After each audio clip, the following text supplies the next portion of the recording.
Assalamualaikum warahmatullahi wabarakatuh. Perkenalkan di sini nama saya Kasanjaya. Di video kali ini saya ingin membuat tugas mengenai machine learning and deep learning.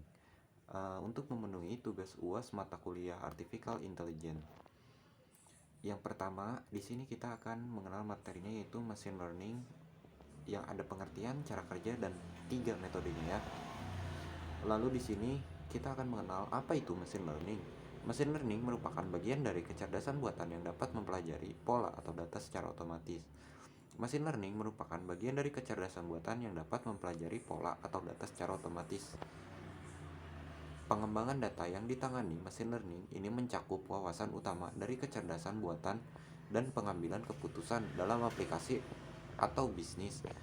Keberadaan machine learning disebut mampu mempengaruhi matriks pertumbuhan ideal dari basis data dalam dunia bisnis teknologi informasi.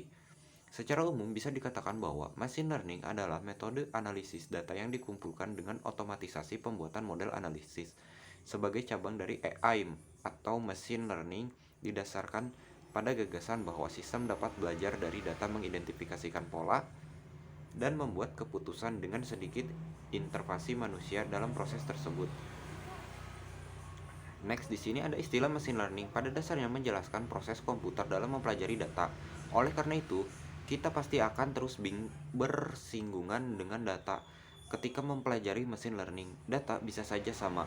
Akan tetapi, algoritmanya dan pendekatannya berbeda-beda.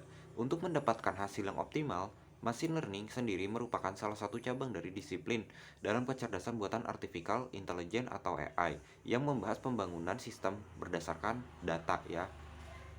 Di sini ada cara kerja machine learning. Pada dasarnya ada 4 jenis cara kerja machine learning.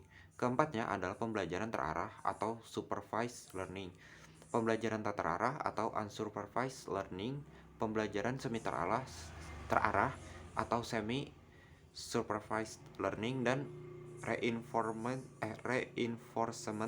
learning.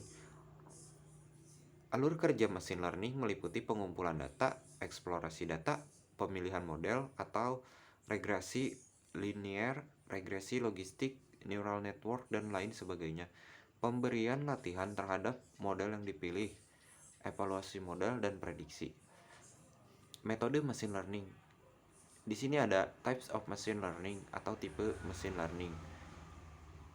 Di sini ada machine learning, terus di bawahnya itu ada supervised learning dan unsupervised learning dan reinforcement learning ya.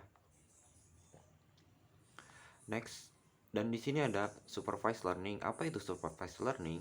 Supervised learning dilakukan dengan pemberian label pada dataset yang digunakan oleh machine learning dan diklarifikasikan oleh pengembang dengan kemungkinan algoritma melihat tingkat akurasi kinerjanya. Pengawasan machine learning dalam metode ini dilakukan oleh data berlabel yang nantinya membuat machine learning mempelajari apa hubungan dan ketergantungan antar data. Cara kerja metode ini adalah memasukkan informasi sebagai input dan data berlabel sebagai hasil atau outputnya ya. Dan di sini informasi sebagai dan di sini input dalam machine learning pinjaman bank misalnya dapat berupa data rinci seperti usia, gaji, jumlah pinjaman, jumlah terutan, dan riwayat pinjaman, dan lain sebagainya. Sedangkan outputnya dapat berupa hasil dari keseluruhan jumlah orang yang membayar pinjaman dan beberapa jumlah orang yang membayar. Dan berikutnya kita masuk ke unsupervised atau semi supervised learning ya. Di sini ada metode semi supervised learning, bisa disebut juga sebagai machine learning tanpa pengawasan. Sebagai prosesnya dilakukan pada dataset mentah yang tidak berlabel, dan algoritma machine learning dapat mencoba mengidentifikasikan pola dan relasi antara data tanpa bantuan pengembang. Metode unsupervised learning pada umumnya memang tidak ada bantuan dari manusia agar komputer benar-benar mempelajari sebuah data dan relasinya secara mandiri. Dalam kasusnya, dataset tidak berlabel dan mesin secara komputasi akan mengidentifikasikan pola dalam data atau unsupervised learning digunakan untuk memudahkan pengembangan mengambil keputusan.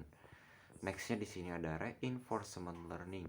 Metode machine learning yang satu ini dijalankan dengan menggunakan dataset bersistem reward punishment dan menawarkan umpan balik ke algoritma untuk belajar dari pengalamannya secara coba-coba atau secara random. Metode coba-coba ini hampir sama dengan sistem pemahaman pola yang dilakukan manusia, yaitu belajar dari percobaan. Jadi ya kayak kita manusia gitu kan, kita suka nyoba-nyoba nih, akhirnya bisa. Nah ini juga sama ya, reinforcement learning ini. Nah hal ini yang lantas membuat metode ini disebut sebagai machine learning. Dengan tipe penguatan pembelajaran, algoritma dalam metode ini akan belajar secara terus-menerus dari lingkungan atau kebiasaan interaksi yang berhubungan dengan, dari sana nantinya algoritma akan mendapatkan rewards atau punishment sebagai impresi positif dan negatif berdasarkan tindakan percobaannya. Dan di sini deep learning, pengertian, jenis-jenis contoh penerapan dan manfaatnya. Apa itu deep learning? Ya, mari kita mengenal apa itu deep learning. Deep learning sendiri di sini adalah sebuah Deep learning sendiri di sini adalah sebuah artificial intelligence atau AI yang dapat meniru proses kerja otak manusia. Teknologi ini sangat efektif untuk mengolah data mentah dan menciptakan pola untuk keperluan pengambilan keputusan. Deep learning sendiri merupakan bagian dari machine learning yang memiliki jaringan tersendiri. Nextnya di sini ada, ia mampu mengenali pola dan informasi tanpa pengawasan dari data yang tidak terstruktur atau tidak berlabel. Karena kemampuannya ini, teknologi deep learning juga dikenal sebagai deep neural learning atau deep network learning. Selain digunakan pada berbagai aplikasi raksasa, deep learning merupakan teknologi utama di balik mobil tanpa pengemudi. Pernah dengarkan kayak ada mobil autopilot atau auto drive, itu tuh memakai sistem ini. Teknologi ini juga kunci dari kinerja voice control dalam perangkat sehari-harimu seperti smartphone, tablet, TV, dan speaker hands-free. Nah, di sini tuh jadi kayak Google. Oke, Google di sini tuh memakai ini ya, deep learning.